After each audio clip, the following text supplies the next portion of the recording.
Operation സിന്ദൂറിൽ ഇന്ത്യയുടെ സാമർഥ്യം ലോകം കണ്ടെന്ന് നരേന്ദ്രമോദി. ശത്രുവിനെ 22 മിനിറ്റിൽ നിഷ്പ്രഭമാക്കിയെന്നും പ്രധാനമന്ത്രി. ഗുരു ഗാന്ധി ചരിത്ര സമാഗമത്തിന്റെ ശതാബ്ദി ആഘോഷം ഡൽഹിയിൽ. ഓപ്പറേഷൻ സിന്ധു തുടരുന്നു. ഇസ്രയേലിൽ നിന്നുള്ള വിമാനങ്ങൾ എത്തുന്നു.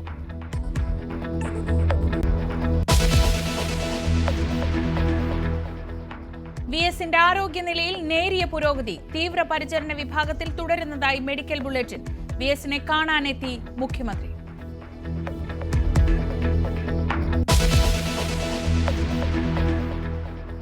പാണക്കാട്ടെത്തി മധുരം പങ്കിട്ട് ഷൗക്കത്ത്. നിലമ്പൂരിലെ വിജയത്തിന് ലീഗിന് നന്ദി. തോൽവി ചികഞ്ഞ് പരിശോധിച്ച് CPM.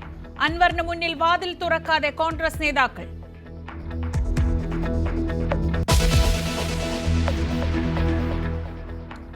ലീഡ്സിൽ ആവേശ പോരാട്ടം. ഒരു ദിവസം ശേഷിക്കെ ഇംഗ്ലണ്ടിന് ജയിക്കാൻ 350 റൺസ്. 10 വിക്കറ്റുകൾ ബാക്കി.